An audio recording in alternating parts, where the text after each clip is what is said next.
സംസ്ഥാനത്ത് കാലവർഷം ഇന്ന് എത്തിയേക്കും. ഈ സാഹചര്യത്തിൽ കേരളത്തിൽ 7 ദിവസം വരെ വ്യാപകമായി ഇടിമിന്നലോടുള്ള മഴയ്ക്ക് സാധ്യതയുണ്ടെന്ന് കാലാവസ്ഥാ നിരീക്ഷണ കേന്ദ്രത്തിന്റെ മുന്നറിയിപ്പുണ്ട്. ഇന്ന് 11 ജില്ലകളിൽ യെല്ലോ അലർട്ടും പ്രഖ്യാപിച്ചിട്ടുണ്ട്. കുട്ടനാട്ടിലും ജലനിരപ്പ് ഉയരുക തന്നെയാണ്. തോട്ടപ്പള്ളി പൊഴി, അന്ധകാരനഴി, തണ്ണീർമുക്കം ബണ്ട് എന്നിവിടങ്ങളിലൂടെ നീരൊഴുക്ക് ശക്തമാണെങ്കിലും കുട്ടനാട്ടിലെ പാടശേഖരങ്ങളും മുങ്ങിത്തുടങ്ങിയെന്നുള്ള വാർത്തകളും വരുന്നുണ്ട്. വിവരങ്ങൾ നൽകാനായി തിരുവനന്തപുരത്ത് നിന്ന് രശ്മി കാർത്തികയും ഒപ്പം കൊച്ചിയിൽ നിന്ന് കിരൺ കുമാറുമുണ്ട്. ആദ്യം തിരുവനന്തപുരത്തെ വാർത്തകളിലേക്കാണ് പോകുന്നത്. Reshmi, good morning. ഇന്നിപ്പോൾ മഴയ്ക്ക് ചെറിയൊരു ശമനമൊക്കെ തന്നെ കാണുന്നുണ്ട്. പക്ഷേ അലർട്ടിൽ പറയുന്നുണ്ട് ശക്തമായ മഴ തുടരുമെന്ന് തന്നെ. ഒപ്പം ഈ കാലവർഷവും കൂടെ എത്താൻ പോവുകയാണ്. എന്തൊക്കെയാണ് ഇന്ന് പറഞ്ഞിട്ടുള്ള അലർട്ടുകൾ?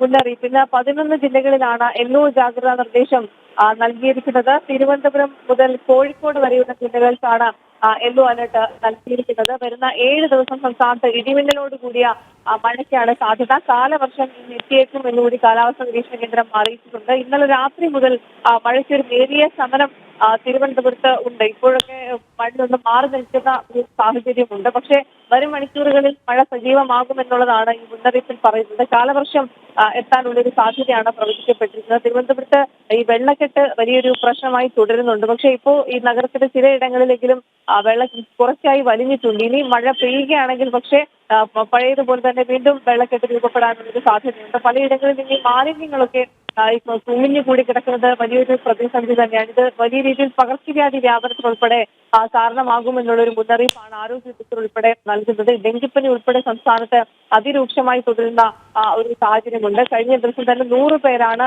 ഡെങ്കിപ്പനിക്ക് സർക്കാർ ആശുപത്രിയിൽ മാത്രം ചികിത്സ തേടിയെത്തിയത്. ഈ വർഷം ഇതുവരെ 1 ലക്ഷം പേർക്ക് ഡെങ്കിപ്പനി സ്ഥിരീകരിച്ചിട്ടുണ്ട്. മരണനിരക്ക് വർദ്ധിച്ചിട്ടുണ്ട്.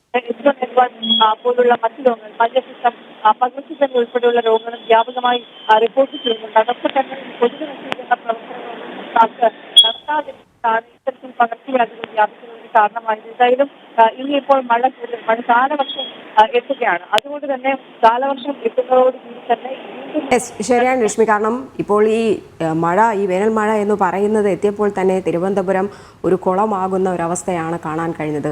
ചെറിയ റോഡുകൾ മുതൽ വലിയ റോഡുകൾ വെള്ളക്കെട്ട് അതിരൂക്ഷമായി തുടരുന്നു. അതിനിടയിൽ തന്നെയാണ് ഈ പകർച്ചവ്യാധി ഭീഷണി നിലനിൽക്കുന്നത്. ഡെങ്കിപ്പനി ബാധിതരുടെ എണ്ണം ക്രമാതീതമായിട്ട് വർദ്ധിച്ചുണ്ട്.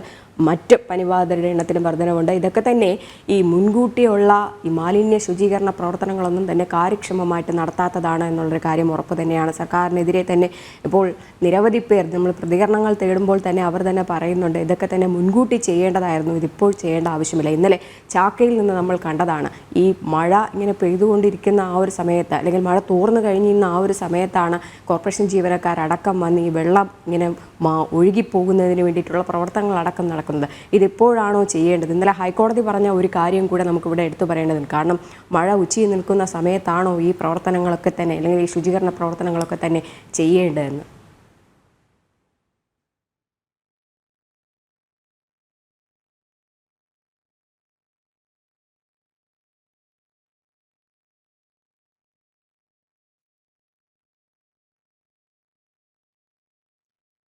രശ്മി ലൈനിലുണ്ടെന്ന് കരുതുന്നുണ്ട്. രശ്മി, എന്തായാലും ഈ മഴക്കാല പൂർവ്വ ശുചീകരണ പ്രവർത്തനങ്ങളൊക്കെ തന്നെ ആകെ പാളിപ്പോയ അവസ്ഥ തന്നെയാണ് തലസ്ഥാനത്തും കണ്ടത് കഴിഞ്ഞ ദിവസങ്ങളിലൊക്കെ തന്നെ. കാരണം ചെറിയ റോഡുകളിൽ പോലും, അല്ലെങ്കിൽ വലിയ നഗരങ്ങളിലടക്കം തന്നെ ഈ വെള്ളക്കെട്ട് അതിരൂക്ഷമായിട്ട് തുടരുന്ന ഒരു സാഹചര്യം. ഇപ്പോൾ രശ്മി പറഞ്ഞതുപോലെ ഇന്നലെ രാത്രി തൊട്ട് ഇന്ന് ഇതുവരെയും അധികമായിട്ട് മഴ പെയ്യാത്തത് കാരണം വെള്ളം വലിയുന്നുണ്ടെങ്കിലും ഇന്നും ശക്തമായ മഴയ്ക്ക് തന്നെയാണ് സാധ്യത എന്ന് കാലാവസ്ഥാ നിരീക്ഷണ കേന്ദ്രം മുന്നറിയിപ്പ് നൽകുന്നുണ്ട്. അപ്പോൾ ആകെ ഒരു ആശങ്കയിൽ തന്നെയാണ് നഗരവാസികൾ ഒന്നടങ്കമുള്ളത്. തീർച്ചയായും ഒരു ആശങ്ക തലസ്ഥാന നഗരത്തിലുള്ളവർക്കുണ്ട്. കാരണം ചെറിയൊരു മഴ പെയ്തപ്പോൾ തന്നെ പ്രധാനപ്പെട്ട ഇടങ്ങളെല്ലാം തന്നെ വെള്ളം നൽകുന്ന സാഹചര്യം ഉണ്ടായി.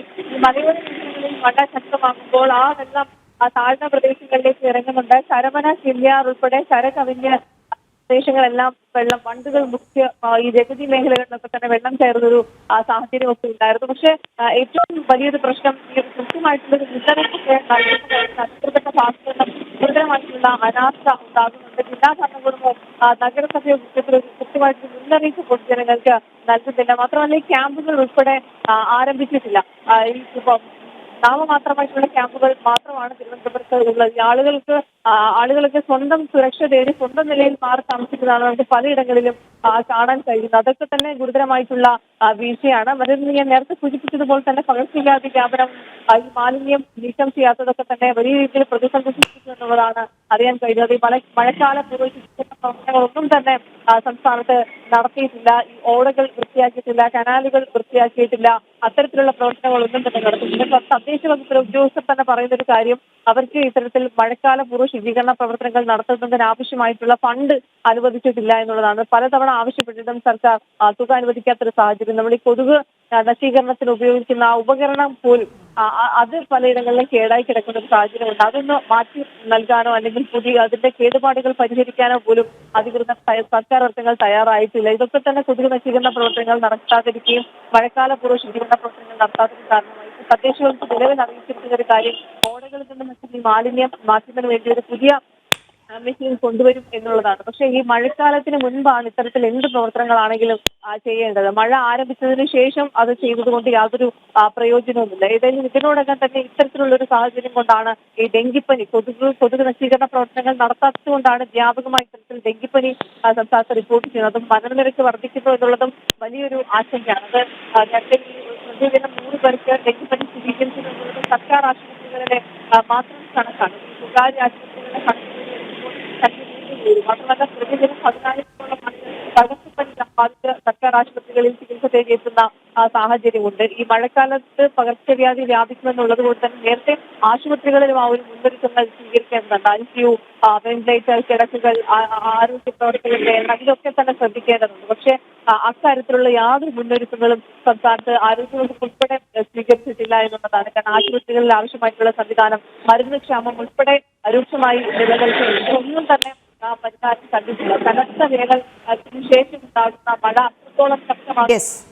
ചെറുമഴ പെയ്താൽ പോലും കുളമാകുന്ന അവസ്ഥയാണ് സംസ്ഥാനത്തെ എല്ലാ ജില്ലകളിലും ഉള്ളത്. കാര്യക്ഷമമായിട്ടുള്ള യാതൊരു പ്രവർത്തനങ്ങളും, മഴക്കാല പൂർവ്വ ശുചീകരണ പ്രവർത്തനങ്ങൾ പോലും നടത്താതെ ജനങ്ങളെ ദ്രോഹിക്കുന്ന, ദുരിതത്തിലാക്കുന്ന നടപടി തന്നെയാണ് ഇപ്പോഴും സർക്കാരിൻ്റെ ഭാഗത്ത് നിന്ന് ഉണ്ടാകുന്നത്. അതാണ് കഴിഞ്ഞ ദിവസങ്ങളിലൊക്കെ തന്നെ ഈ വെള്ളക്കെട്ടിൽ ദുരിതം അനുഭവിക്കുന്നവർ ഓരോരുത്തരും പറയുന്നതും. ഇനിയെങ്കിലും ഇതിൽ കൃത്യമായൊരു നടപടികൾ എടുത്തില്ല എന്നുണ്ടെങ്കിലും വലിയ ദുരന്തത്തിലേക്ക് തന്നെയായിരിക്കും വീണ്ടും മാറിക്കൊണ്ടിരിക്കുന്നത്. എന്തായാലും ഇന്നും സംസ്ഥാനത്ത് മഴ കനത്തു പെയ്യുമെന്ന് തന്നെയാണ് കാലാവസ്ഥാ നിരീക്ഷണ കേന്ദ്രം നൽകുന്ന മുന്നറിയിപ്പ്. 11 ജില്ലകളിൽ യെല്ലോ അലേർട്ടും പ്രഖ്യാപിച്ചിട്ടുണ്ട്. അപ്പം കാലവർഷം എത്തുന്നു എന്നുള്ളതിലൊരു ആശങ്കയും നിലനിൽക്കുന്നുണ്ട്.